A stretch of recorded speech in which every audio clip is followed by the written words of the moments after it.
Ya, terima kasih Anda masih bersama kami di seputar Aceh. Pemirsa, sejumlah desa di Kota Banda Aceh melakukan karantina wilayah secara mandiri untuk mengantisipasi penyebaran virus corona atau COVID-19. Selain memblokade sejumlah jalan masuk, warga juga mulai aktif melakukan jaga malam.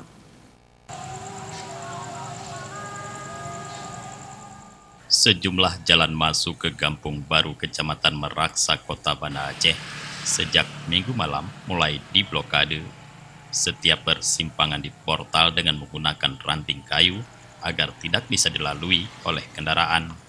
Satu-satunya akses jalan masuk ke Kampung Baru hanya melalui jalan utama. Itu pun harus melalui pos pemantauan yang mendapat penjagaan dari warga setempat. Setiap orang yang melalui pos ini disemprot disinfektan agar steril dari virus corona.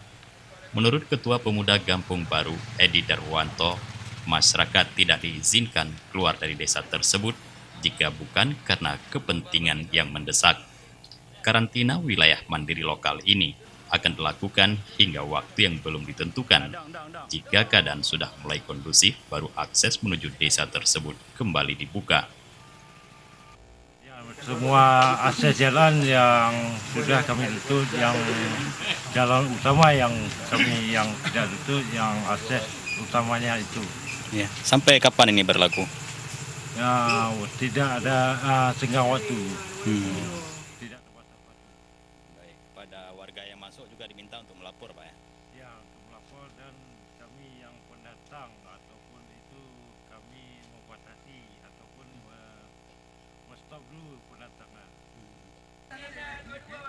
Selain Kampung Baru, desa lainnya yang juga melakukan karantina wilayah mandiri secara lokal, diantaranya seperti Desa Lambung, Desa Cetlangku, Desa Lampaseh, Desa Atik Jawo, Desa Punge, dan desa lainnya. Selain itu, pemerintah Aceh juga melakukan penerapan jam malam melalui pembatasan aktivitas malam sejak pukul 20.30 WIB sampai dengan pukul 5.30 WIB.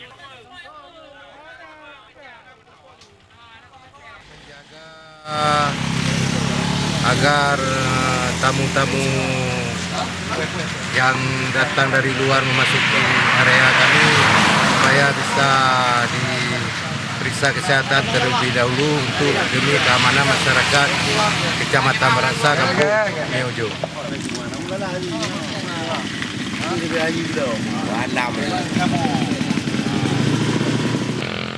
Dari Banda Aceh, Tim Liputan Aceh TV melaporkan.